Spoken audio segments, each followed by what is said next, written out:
In our increasingly interconnected and fast-paced world, the words and actions of leaders carry immense weight. Whether on the global stage or within local communities, leaders have the power to shape public opinion, influence national policy, and set the tone for how societies interact and evolve. Their statements can inspire hope, foster unity, and encourage progress, or, conversely, sow discord and deepen divisions.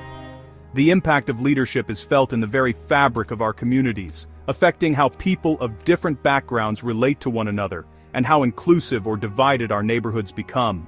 When leaders choose to promote understanding and empathy, they help build bridges between cultures and faiths, making it possible for diverse communities to thrive together. When a prime minister or president addresses the nation, their words can either calm tensions and encourage dialogue, or inflame passions and create rifts. The influence of such speeches extends far beyond the immediate audience, echoing through media, social networks, and daily conversations. For Jewish communities around the world, this principle holds particular significance. History has shown that the safety and well-being of Jewish people often serve as a barometer for the health of a democracy. When leaders champion democratic values and inclusivity, Jewish communities, and indeed all minorities, are more likely to feel secure and respected. Responsible leadership is about more than just making decisions, it's about setting an example. By fostering tolerance, respect, and open dialogue, leaders can create an environment where differences are celebrated rather than feared, and where every individual feels valued. On the other hand, when leaders resort to inflammatory rhetoric or scapegoating, they risk unleashing dangerous forces. Such words can legitimize prejudice, embolden extremists, and put vulnerable communities, especially minorities, at greater risk of discrimination or violence. Today, as public discourse around Israel and related issues becomes more polarized, Jewish communities are experiencing a dramatic surge in antisemitism. This rise is not occurring in a vacuum, it is directly linked to the tone and content of political rhetoric, both online and offline, making the role of leadership more crucial than ever. The actions and words of world leaders are not just political gestures, they have real-world consequences for public safety, social cohesion, and human dignity. Every statement made by those in power can either protect or endanger the lives of countless individuals. In this climate, the responsibility of leadership has never been more critical. For the global Jewish community, and for all who value democracy and human rights, the choices leaders make today will shape the world we live in tomorrow. Criticizing Israeli policy is legitimate, but antagonistic positions go further. They single out Israel for unique condemnation and apply double standards. This hostility questions Israel's right to exist or defend itself, delegitimizing its sovereignty. Leaders who use inflammatory language or draw false historical comparisons demonize Israel and ignore regional complexities. Obsessive focus on Israel in international forums, while ignoring worse abuses elsewhere, reveals a dangerous double standard. Equating Israel's defense with terrorism abandons moral clarity and emboldens extremists. Such antagonism isn't just political disagreement, it's political warfare with devastating consequences for Jews worldwide.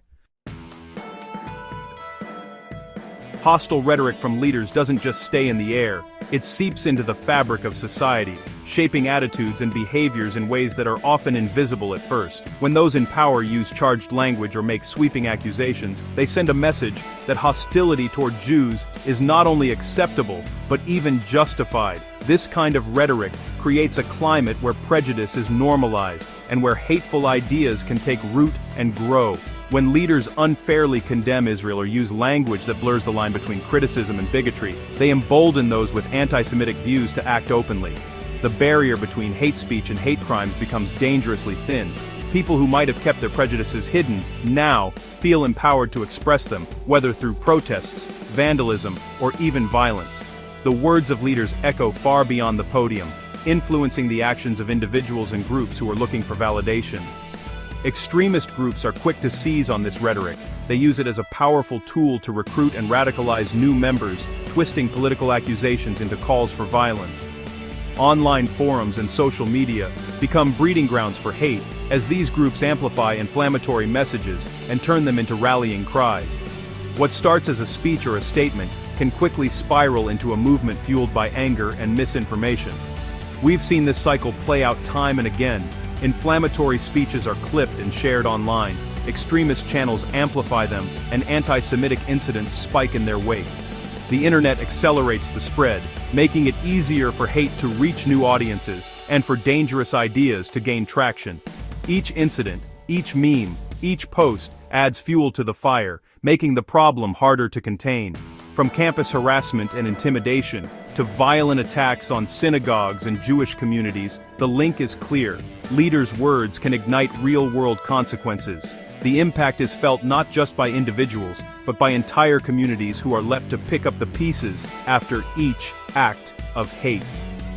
Vigils and memorials become all too common, reminders of the human cost of reckless rhetoric. Leaders may not commit the violence themselves, but their rhetoric creates the conditions for it to flourish. The responsibility is undeniable. Words have power, and when used carelessly or maliciously, they can set off a chain reaction that leads to real harm.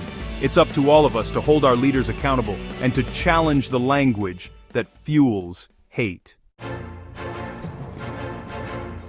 Recently, leaders have issued sweeping condemnations of Israel's defensive actions, omitting the terror that prompted them. Some amplify unverified claims from terrorist groups, lending credibility to propaganda and distorting public perception. False moral equivalence, equating Israel's defense with terror, confuses the public and erodes support for Israel's right to self-defense. These statements aren't isolated. They're part of a pattern where anti-Israel rhetoric is used for political gain, ignoring the danger it creates. After attacks like Bondi Beach, it's clear such rhetoric fuels environments where violence against Jews becomes possible. The price is paid in fear and insecurity for Jewish communities worldwide. In recent years, hostile rhetoric from political and cultural leaders has fueled a disturbing and measurable rise in anti-Semitism across many countries. What once might have been whispered in the shadows is now shouted in public spaces and amplified online, emboldening those who harbor hate. Harassment, vandalism, and violence against Jews are surging at an alarming rate. Synagogues and cemeteries are defaced, Jewish-owned businesses are targeted, and hate crimes are reported with increasing frequency, leaving communities shaken and vulnerable. The demonization of Israel in political discourse often spills over, making Jewish people easy scapegoats for anger and resentment. Complex international issues are reduced to simplistic blame, and Jewish communities bear the brunt of this misplaced hostility. This climate of fear seeps into daily life. Parents worry about sending their children to school, unsure if they'll be safe. Jewish students face bullying, isolation, and even physical abuse, while teachers and administrators struggle to protect them. Synagogues and community centers are forced to invest in heavy security measures, guards, cameras, metal detectors, transforming places of worship and gathering into fortresses. The psychological toll is immense. Anxiety, fear, and a constant sense of vulnerability weigh on individuals and families, affecting mental health and well-being. Support groups and counseling become lifelines for those struggling to cope. There's a deep sense of betrayal when leaders' words and actions endanger their own citizens. Trust in government and public institutions erodes, as people feel abandoned by those meant to protect them. In response, communities turn inward, relying on each other for protection and support. Neighborhood watches form, and families take extra precautions, locking doors and staying vigilant. This fear is not mere paranoia, it's a rational response to a world that feels increasingly hostile. Every precaution is a reminder of the dangers that exist just outside the door. The environment itself feels charged and dangerous, with alarming headlines and visible police presence reinforcing the sense of threat. When leaders echo anti-Semitic tropes or fail to condemn hate, they legitimize prejudice and embolden those who would do harm. The result is a direct threat to Jewish freedom and security, making the fight against anti-Semitism not just a matter of policy, but of survival and dignity for entire communities. Hostile rhetoric is amplified by misinformation and political instability, creating a perfect storm for hate. In the digital age, false stories and propaganda about Israel spread rapidly, gaining legitimacy when echoed by leaders. Political instability makes societies vulnerable to scapegoating, and Jews have often been targeted in such times. Leaders deflect blame by focusing anger on Israel and local Jewish communities, fueling division and violence. The combination of antagonistic leadership, Viral misinformation and instability bypasses rational debate and feeds mob mentality. This is not just about one policy or speech, it's an ecosystem of hate, accelerated by technology and political chaos. Countering it requires a united, sophisticated response. Positive leadership can counter hate and foster peace. Leaders must speak truthfully, condemn terrorism unequivocally, and distinguish between democratic states and terror groups. Responsible leaders promote nuanced understanding, support dialogue, and champion solutions that recognize both Israeli security and Palestinian aspirations. They must resist popular bias, reject one-sided UN resolutions, and call out misinformation. True leadership means supporting real peace initiatives, not scoring points with inflammatory rhetoric. When leaders stand against antisemitism in all forms, they reinforce the Jewish community's place in society. This is the leadership the world needs now. The global Jewish community's strength lies in unity and resilience. Communities must share information, coordinate advocacy, and support each other. An attack on one is an attack on all. Building resilience means investing in education, strengthening institutions, and engaging with broader society. But the burden can't fall on Jews alone. A global coalition of conscience is needed. Leaders must abandon divisive rhetoric and choose words that foster peace and security. The choice is stark: incitement or peace, division or responsibility. For the safety of all, we urge leaders to choose unity, dialogue, and respect over hatred.